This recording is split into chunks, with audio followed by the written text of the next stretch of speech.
Hello, everyone, and welcome to another episode of Nerdy Movie News Roundup, the show where we round up all of the latest news in the world of nerdy movies.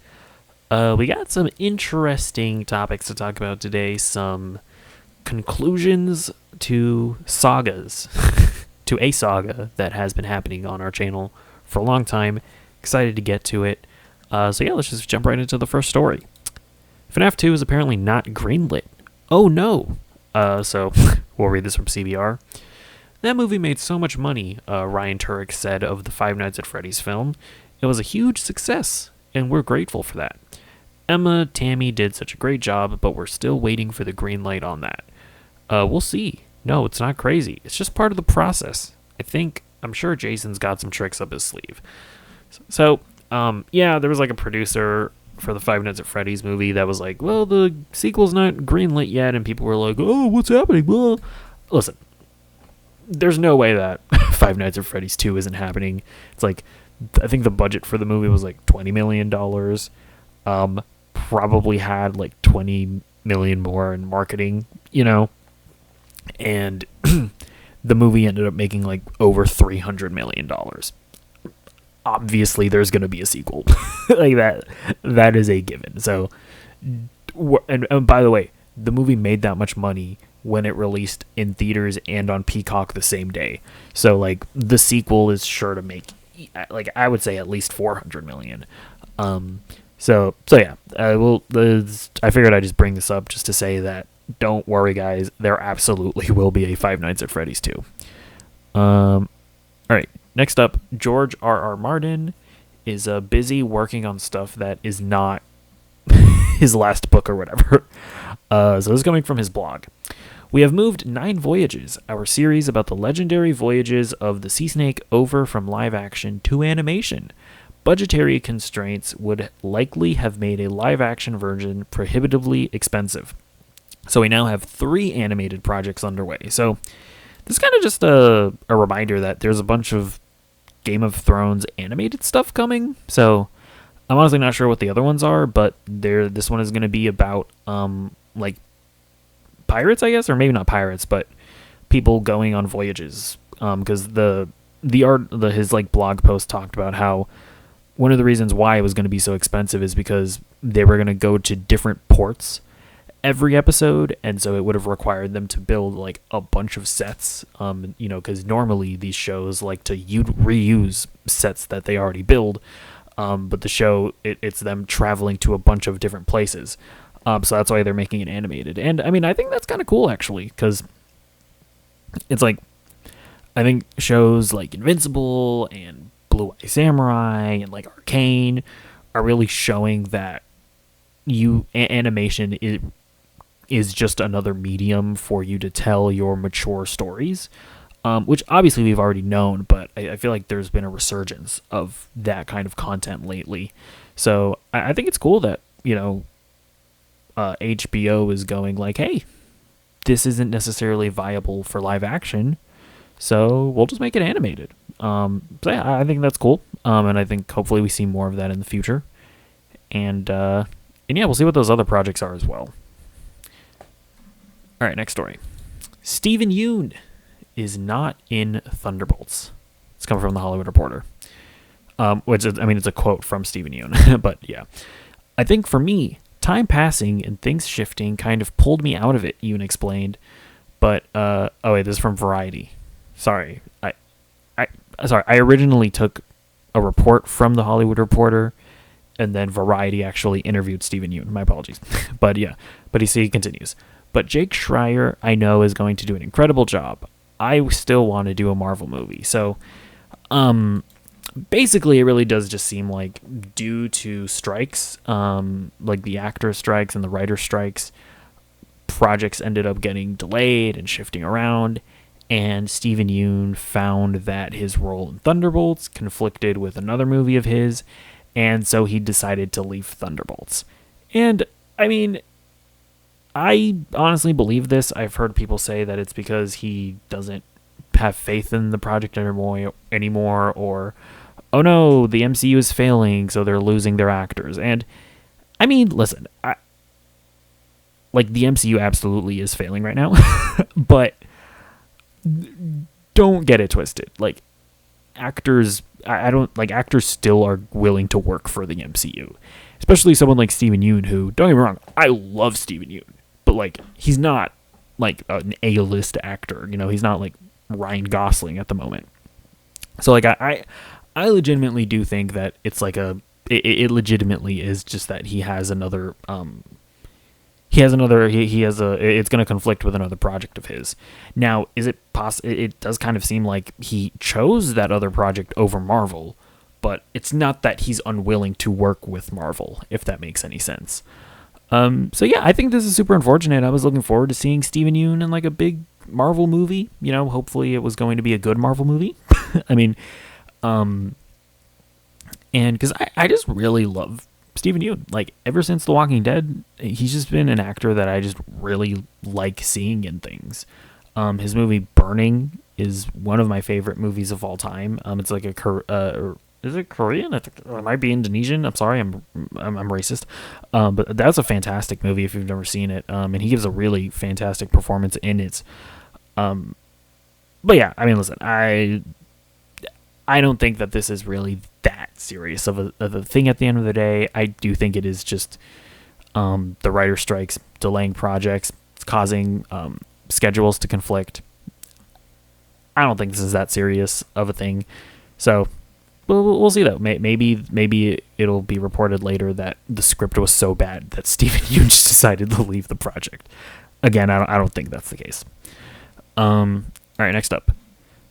In insane things of like what world are we even living in? Jack Black is playing Steve. Apparently, it's coming from Deadline. Production is about to get underway on Minecraft, and sources are telling us that Jack Black is joining the cast of the Jason Momoa-led movie. We hear Black is playing the role of Steve. You know, there have been a lot of projects that people are like, how are they going to do that? You know, like when it comes to like a Mario movie, it's like, how do you adapt a Mario into a movie? But it's like, yeah, obviously Mario doesn't have a story, but when you hear that like Illumination is making a Mario movie, you can very easily picture what that would look like in your head. It's like, that's what we got with the Mario movie. It's like, it's an Illumination Mario movie. Like, I remember when people heard like the Lego movie, it's like, how are we going to make a Lego movie? And it's like, well, I mean, yeah, it's probably going to be like a massive crossover of IP, which is, you know, what the Lego movie was. I legitimately have no idea like what you even do with Minecraft. Like, it's at least like considering it's live action. It's like, how do you make a live action movie? Because I guess you could just make like a fantasy movie, but how do you make a live action movie that feels like Minecraft? Like, I mean, I'd like to see them commit and give everybody like fleshy cube bodies where like their heads are like MODOK. I mean, obviously they're not going to do that, but I'd like to see that. But just like, I don't know what this movie's going to be. It's like, Jack Black playing Steve? Sure, why not? It's not like Steve has a character to him. Like, it's not like he has an established character to him.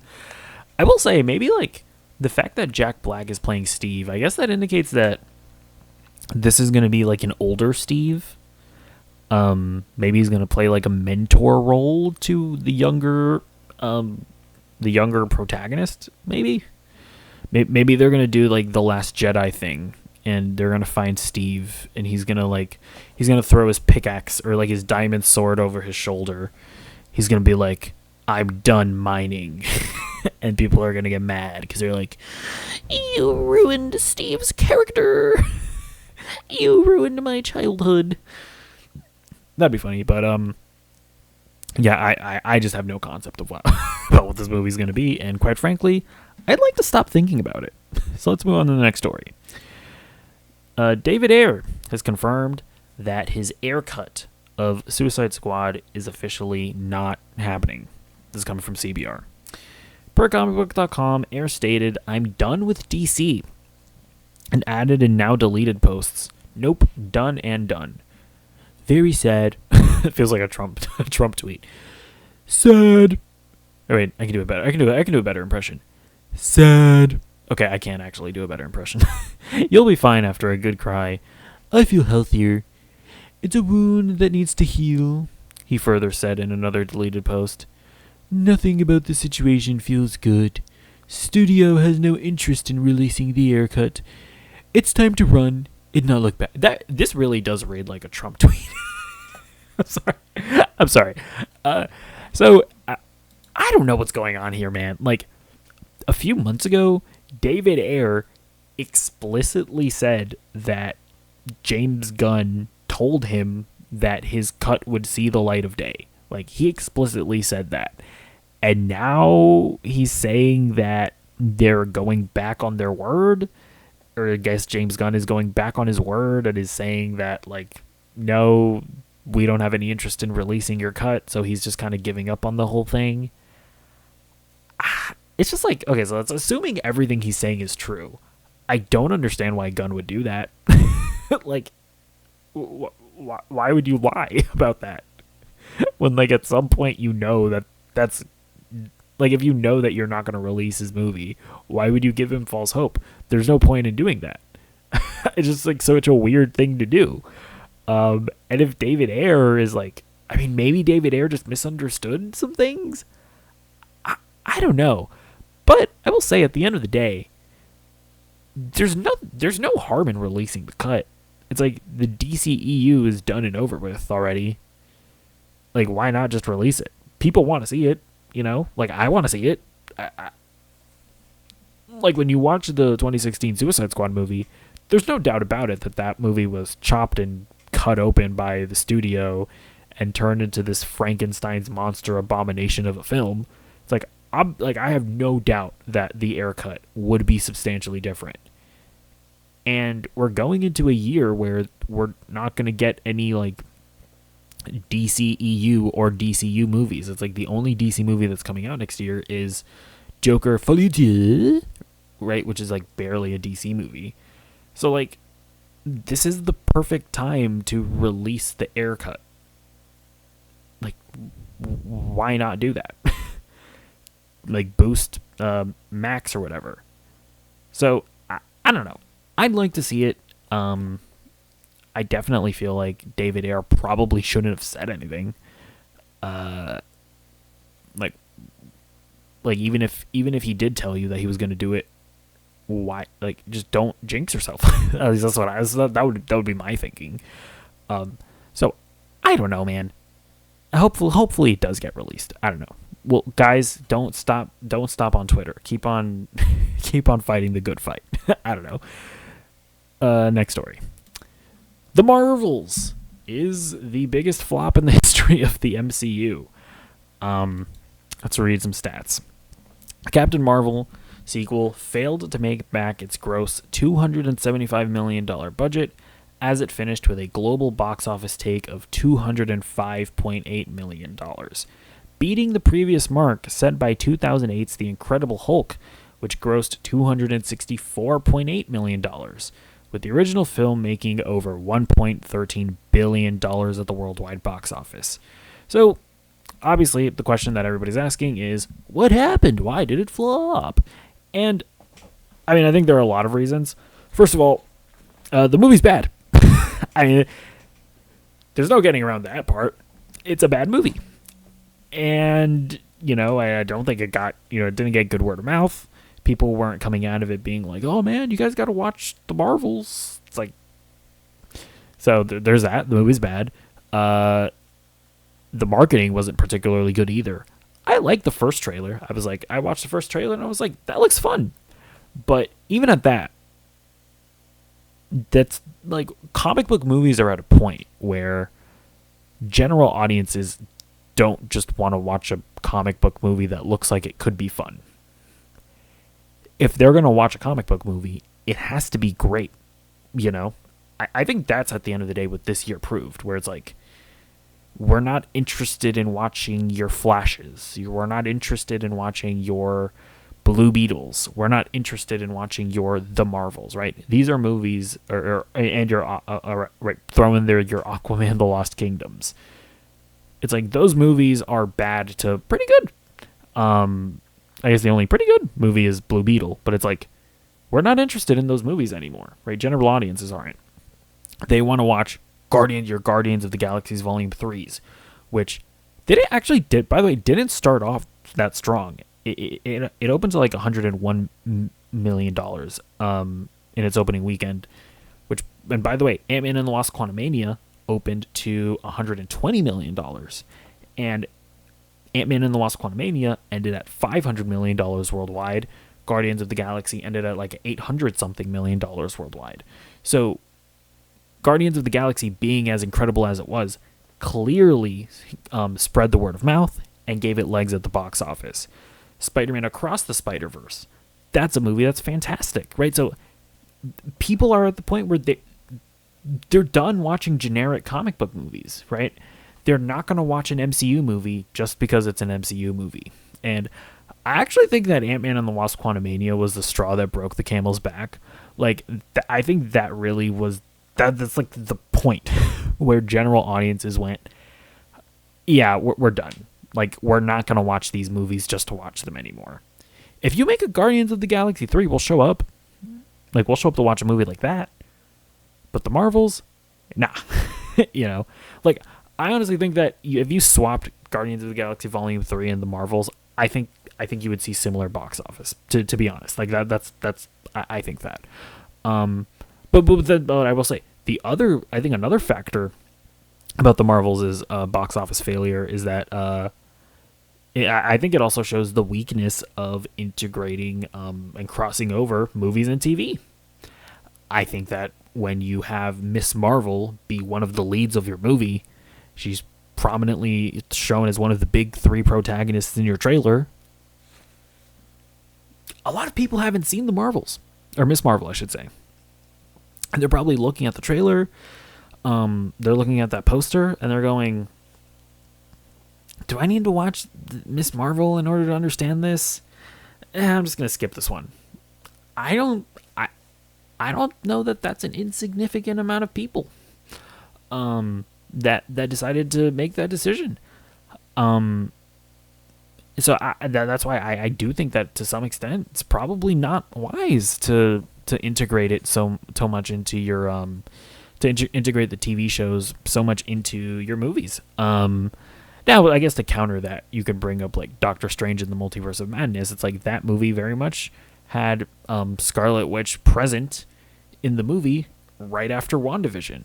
But I do think that WandaVision is like the one at Disney Plus show that made its way into being event television. Like that's a show that everybody was talking about it. So it's like, even if you didn't watch WandaVision, you heard good things about WandaVision. And so you might go into Doctor Strange being like, all right, well, people really like this character in that show, so I'll check it out. So I don't know. But I do think, but I mean, at the end of the day, I think that is a good point to point out that Doctor Strange was successful in spite of, heavily tying into WandaVision. So, I mean, now that I'm kind of thinking about it, maybe the Miss Marvel point isn't as strong, but I do think it plays a factor at the end of the day. And obviously, just it being a bad movie, and obviously people just being kind of jaded by mid to bad MCU movies.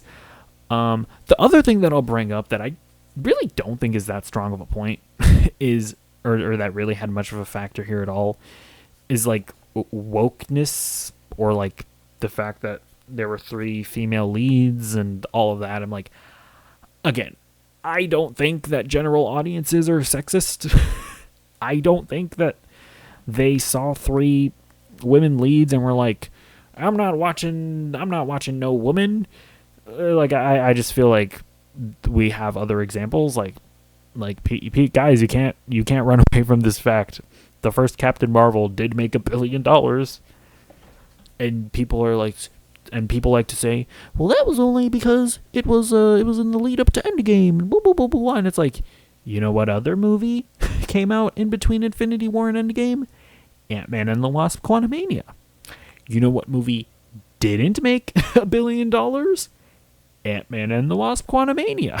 So, like, like at the end of the day, like, I'm not like there's no getting around it either. Like, obviously, being in the middle of Infinity War and Endgame helped the movie, but like, it's all it that only does so much, right? Like that only really does like a little bit. Like, at the end of the day, if the movie if people like actually hated Captain Marvel, if like general audiences actually didn't like Captain Marvel, it wouldn't have made $1 billion. It's like you make $1 billion by getting like repeat viewings. You know what I mean? So there's that. And the other thing is that the movie's not even woke. Like, unless you think that just having a female lead makes you woke, there's no like feminist messaging in the Marvels. There's no, like, from memory, there's no like girl power, we're strong women moments in the movie. You know, there's nothing like that scene in Endgame where the women were like, we're women together fighting strong, fighting you alien lady or something like that. You know the one, you know the scene I'm talking about. I don't think there wasn't anything like that. So, yeah, I don't know. I don't think that wokeness really had much of a role to play here. I think it's just that the movie was bad, and the state of the MCU is just at a point where general audiences aren't going to watch a bad movie just because it's an MCU movie. And that's just where the reputation of the MCU is at. But yeah, let me know what you think in the comments down below. All right, sticking with the MCU, ladies and gentlemen, we got him. We finally have definitive confirmation that Daredevil is, in fact, canon to the MCU. The Netflix show is canon to the MCU. So, the first thing that we have here, oh shoot, actually, hold on. I think I missed something here. Yeah, I thought I prepared another thing. I don't have it here, so I'll just describe it to you. So, in an interview, actually, hold on. Okay, sorry. In an interview, one of the producers of the MCU, he basically said, and he said it kind of vague, it was annoying, but he said, to me, not one of the producers in the MCU, the head of streaming and animation. So like one of Kevin Feige's right-hand man. In an interview, he said that to him, Daredevil was canon to the MCU, or I think he said specifically it's in the sacred timeline. And that quote kind of triggered me a little bit, because it's like, we don't want to know if it's in the sacred timeline. We don't want to know if it's canon to you. We want to know if it's canon, period. Right? Like, a definitive answer. And then what did they do? They put out a trailer for Echo that straight up uses scenes from the Netflix show. In the top right corner, it says Daredevil, all episodes on Disney Plus, and that's it. That is as definitive as you can get. They are using clips from the Netflix show to set up the story in Echo. So, guys, we no longer have to have this stupid debate. It's in the show, or it is canon to the MCU. Now, he also does mention in there, and I'm so sorry, I don't have these graphics here. I am so sorry. But he also said in that interview, let me actually pull up his name. Yeah, sorry. If you want to look up the guy for yourself, God damn it, do I have to do everything for you? But yeah, his name is Brad Winderbaum. If you want to look up his quote, he said that when the show was being made, he did say that like they internally weren't really clear about like whether or not those Netflix shows in the MCU were canon or not. Like, even internally, it was dubious. It was never really decided definitively. And that was because at the time, those were like very separate departments that like they knew what each other was doing, but it was just a lot to manage, and it was very separate. The creation of the shows, and he did say that. However, recently, looking back at those Netflix projects, they realized that that they actually fit quite nicely into the sacred timeline, and that there really aren't any like contradictions or anything like that. And so because of that, they're now just kind of tying it in. So I guess if we're looking back at the journey that we've come to, it's never really been official that they were in the MCU. Like, there was a period of time where even internally it was dubious. So to be fair, all the people that were like staunchly on the side of no, it's definitely in the MCU. It really wasn't. It kind of wasn't. Now it is. But then it really wasn't. So listen. At the end of the day, we can just be glad that it is canon. But just don't necessarily get all don't start tooting your own horn for staunchly believing that it was in the past, when even the guy in charge of the whole damn thing wasn't sure himself. So yeah, but yeah, either way we can celebrate. So yeah, let's move on to the next story here. Sticking with Echo, I want to just play this video here because one of the things that I've been kind of speculating about, I think is actually true. So let's just play this real quick. Well, I really can't say much, as you know, but I will say that I will say this. I'll say that while I was shooting Echo, I realized it confirmed a lot for me, which was that even if people have never seen the original Daredevil, the tone of Echo and the writing in Echo allowed me to present the character to even a new audience, not just audiences that seen Daredevil before, in the way that I think he's best portrayed. I think in that tone, he's best portrayed like that. And we're going to continue. So the guy, so the interviewer, he asked Vincent D'Onofrio, like, so can you say anything about why Daredevil Born Again was restarted production and the direction that you're now taking with the series?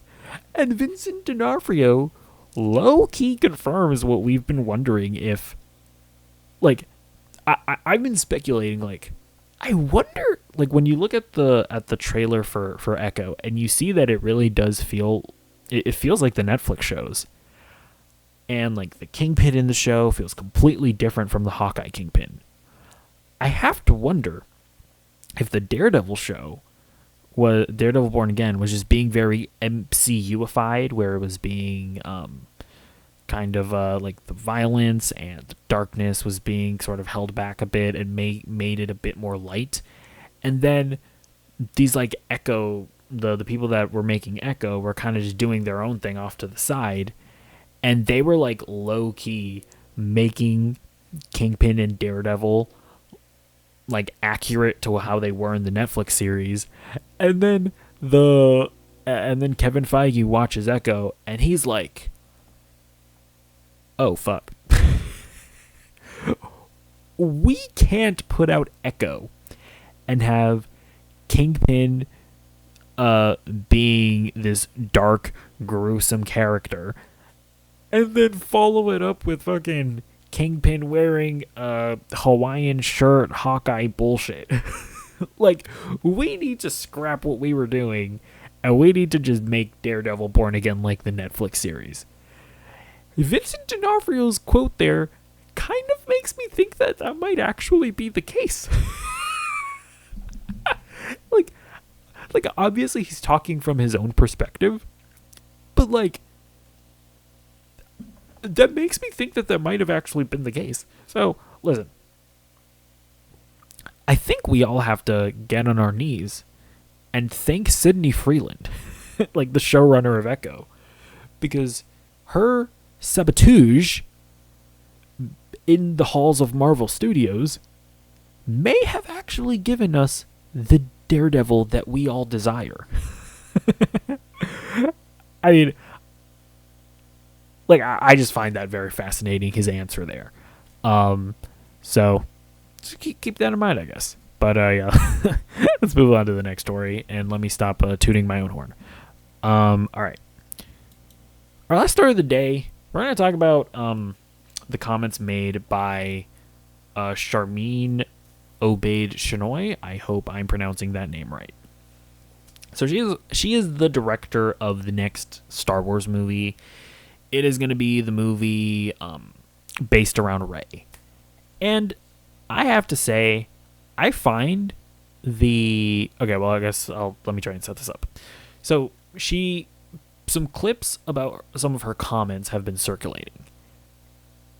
And to be clear, I'm about to play the clip of what she said. To be clear, this was something that she said 8 years ago. 8 years ago. So before we get into it, it needs to be noted that what has happened here is there are people that have scoured the internet looking for things that she has said to get mad about. You know the thing that people complain about on Twitter about how people like try to cancel people over decade-old tweets? That's what they're doing to her. So I'm just saying, if you're somebody that's complained about that in the past, I hope you're being consistent here and calling it out here. I'm just putting that out as well. So, anyways, this is a clip that has gone viral. So let's just listen to it. I like to make men uncomfortable. I enjoy making men uncomfortable. Not you, just not you. Not you. Point taken. Point taken.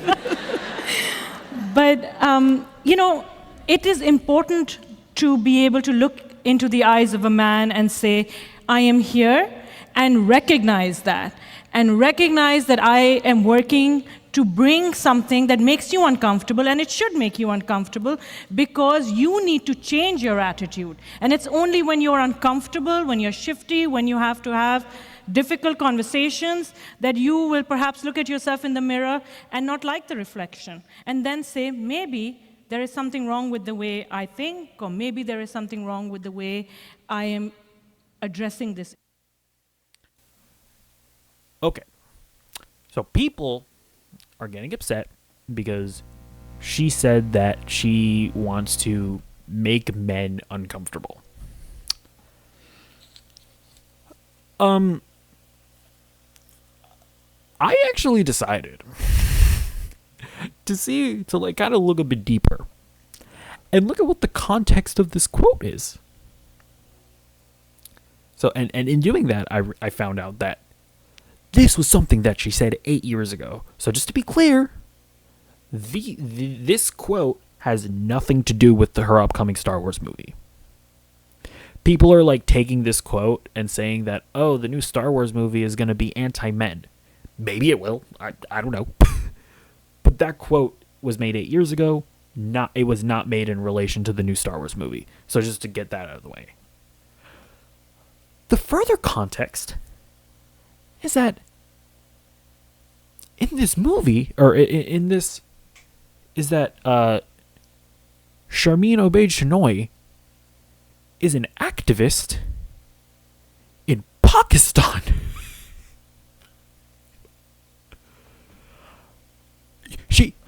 This is not somebody that is like a feminist in like the United States that's complaining about the wage gap or whatever. She is a feminist in the Middle East. Where, yeah, women are not exactly... They have not exactly progressed in the same way that us here in the United States have progressed. I don't know if you knew this about the Middle East. And her movie that she had just made when she made this interview was about honor killings. If you don't know what honor killings are, that is how in Pakistan it was this.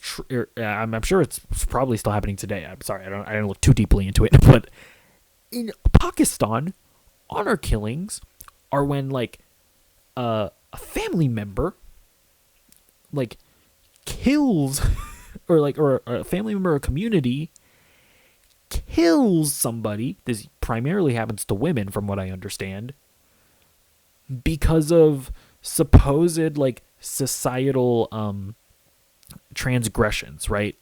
When these people, like from what I understand, most of the time women, like quote unquote dishonor the family or the community.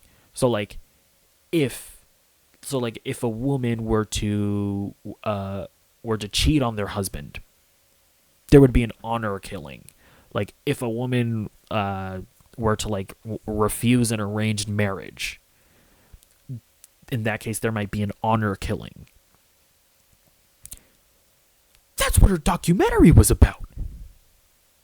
So yeah, her documentary was about making those men in Pakistan uncomfortable.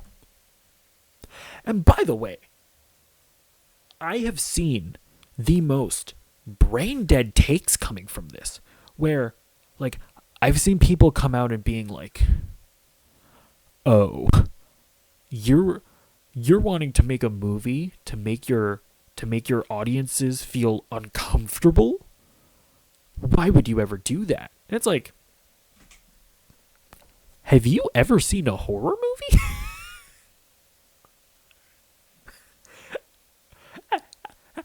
Have you seen like Killers of the Flower Moon, which just came out? Yeah. Sometimes movies make you uncomfortable. Sometimes art makes you uncomfortable. Like, if you like, I have to say this. Listen, are there cringe woke people that want to feel victimized? Absolutely. You know, like I absolutely think that there are some like feminists or like woke, like left-leaning people that like just want to be like eternal victims. Sure. The same that group of people, there is an exact parallel like on the right. Like there are a lot of men on the internet that just love to feel victimized. They got a boner because they were like, yes, yes, I can now be a victim. Because it's like, she's not even like even in the clip, she says like, I want to make. Okay, I'm not gonna try to do her accent. But she's like, I want to make men uncomfortable, not you, the guy who she's interviewing. As in, not all men. Only the men whose points of view I'm criticizing, to make them look in the mirror and see, maybe, and she even says maybe, as in like maybe what I'm doing is wrong.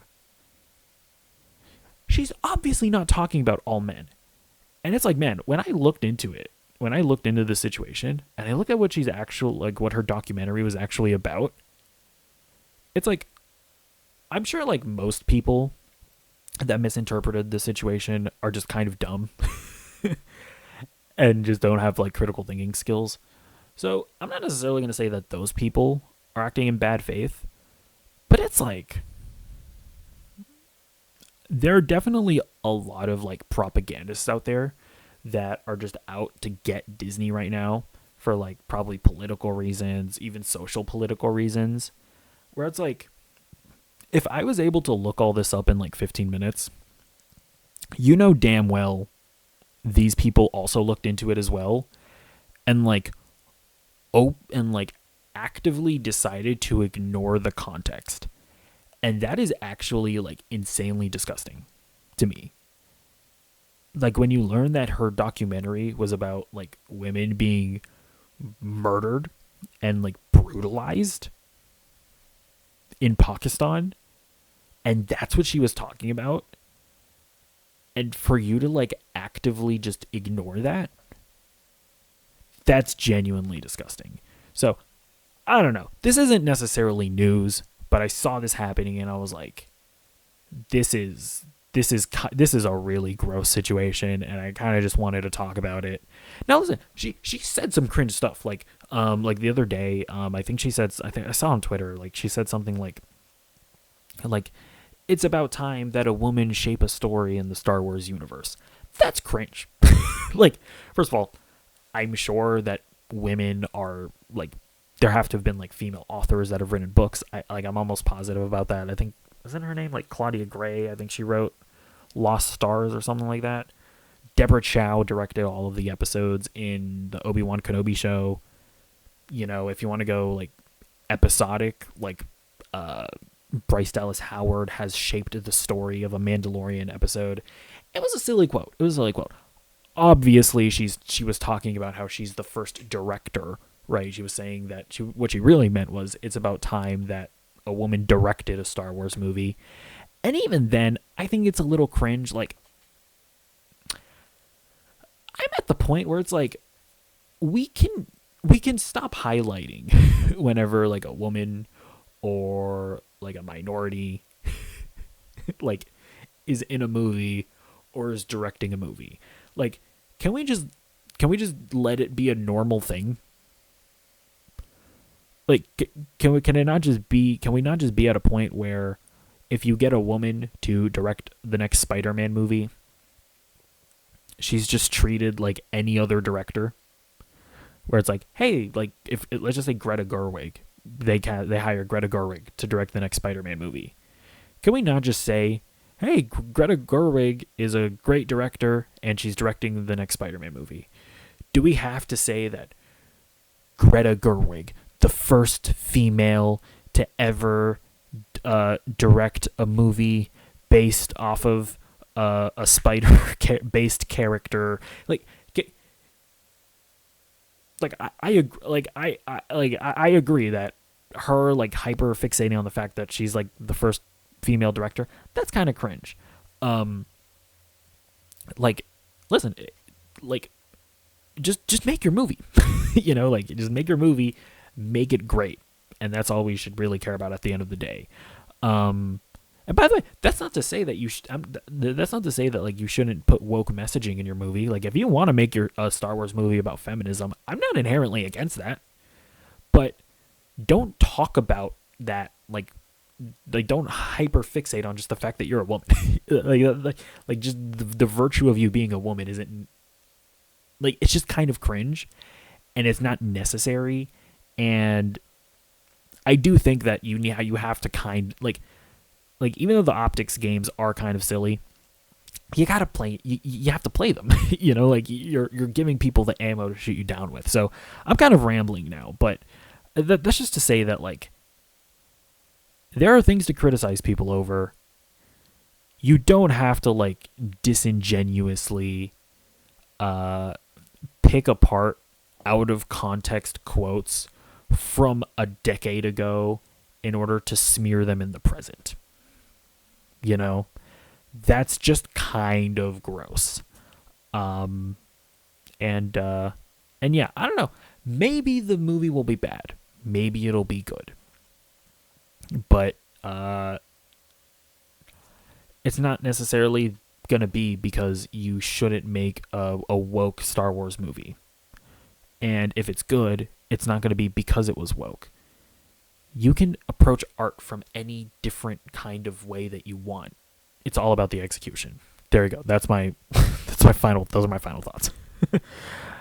All right, let's get into what I've been watching. So I watched What If season 2, the finale. Not a great finale. This episode is just the living embodiment of just taking a bunch of action figures and smashing them together. I mean, it really was. I will say, I saw people complaining about Captain... actually, I'll just preface. There's been a lot of insane Captain Carter hate in general that I find very bizarre. Like, I've seen people suggesting that Marvel is prioritizing Captain Carter over Sam Wilson, and people are like, Marvel has this obsession with Captain Carter, and I'm like, my guy, Captain Carter has been in a cartoon where she's not even in every episode of the cartoon. And in her live action appearance, she was cut in half. Sam Wilson got a live action event series and is getting a feature film. In no way is Marvel prioritizing Captain Carter over Sam Wilson. So that's just that. I've seen like these the Peggy Carter hate is like insane. Like I don't understand it in the least. But yeah, the final episode is kind of bad.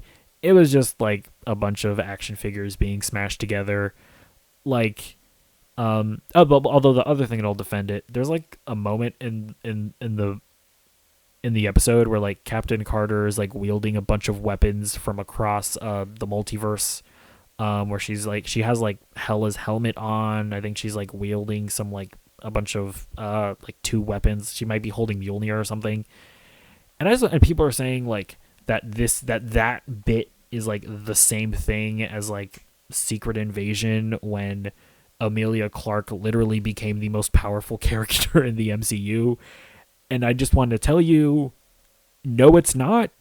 Like, that scene in the context of the episode is no different than when Cap momentarily picked up Mjolnir and used it to fight Thanos. She literally used all those weapons for one fight in the show, and she didn't keep those weapons. Just to be clear. If you didn't have a problem with Cap holding Mjolnir to fight Thanos, you should not have a problem with that scene, at least for that reason, right? It was just a goofy scene in general, but it's not because Peggy was using a bunch of weapons. Okay, no, there was one goofy scene. There was like a scene where she grabs like 5 Infinity Stones and uses it to punch the bad guy. That part was goofy. No, there's no reason, like, she shouldn't be able to hold 5 Infinity Stones. That part was goofy, I admit, but not the part where she's where she's picking up all the weapons. Either way, so I guess to end on a positive note, season 2 of What If was better than season 1. Like, I know I'm shitting all over this episode, but like the first 4 episodes were pretty good. They were kind of hit or miss, but the good ones were good. But then episodes 5 through 8 were like really great, like really, really good. So overall, I think season 2 is better than season 1, but still could use some improvement in season 3, and hopefully they do. All right, next up.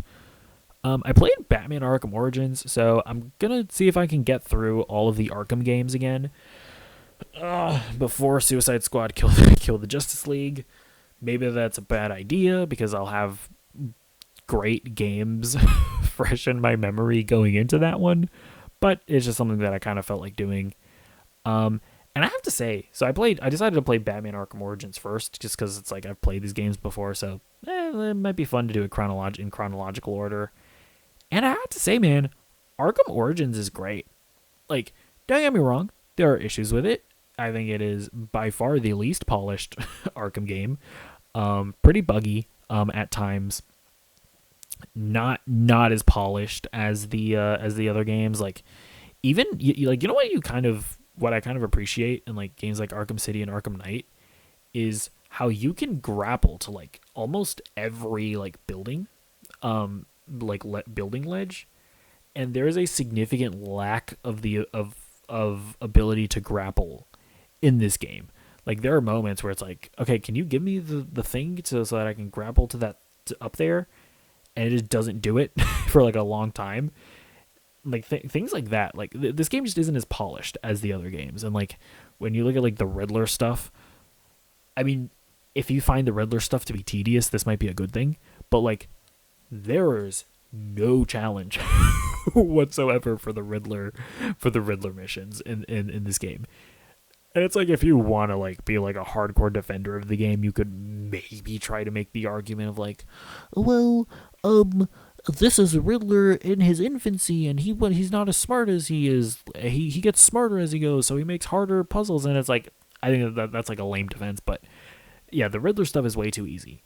But and then it just takes all of the mechanics from Arkham City and just uses them again.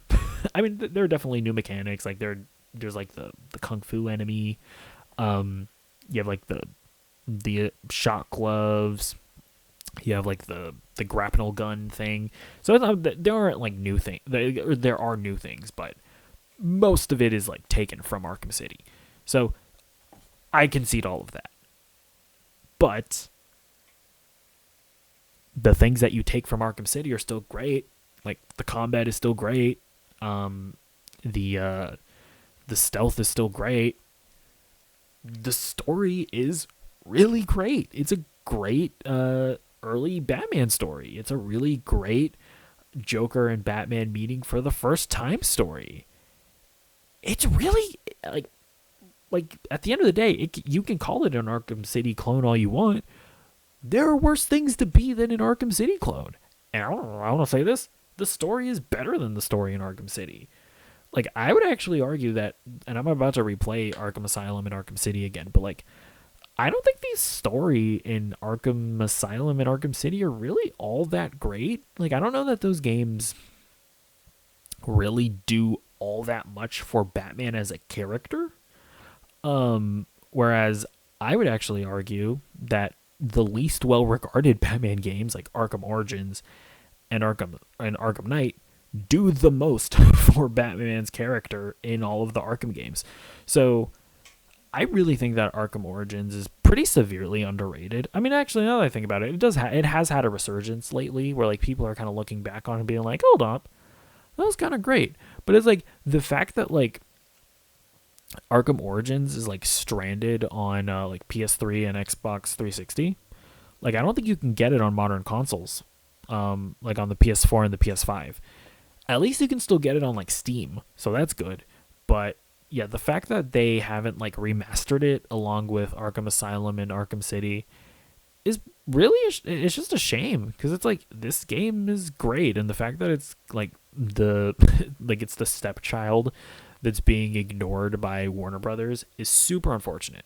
So yeah, if you're like a PC gamer, that you can easily get it on Steam. So I highly recommend it. It really is good. Like it is a really good addition. Like it is a worthy addition to the Arkham series.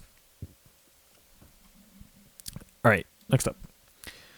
Last thing I'm going to talk about today, I watched Percy Jackson episode 4, and I have to say, I like the show. At the end of the day, though, at least, I don't know, I actually don't know how many episodes there are. Hopefully there are like 9, so that there's a lot more room for improvement. It's just not as great as I wanted it to be. Like, at the end of the day, it's a Disney Plus show. So the production value isn't necessarily all that high. The runtime of the episodes, I wish it was longer.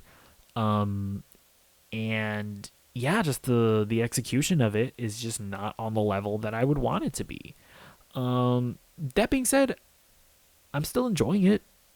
I'm growing to like the dynamic between Percy, Annabeth, and Grover a lot. Especially in this episode, we see Percy and Annabeth really start to develop a connection. I thought that that Percy and Annabeth's dynamic was very cute. Made me, made me feel, made me giggle seeing them start to like flirt with one another. Like that was really cool.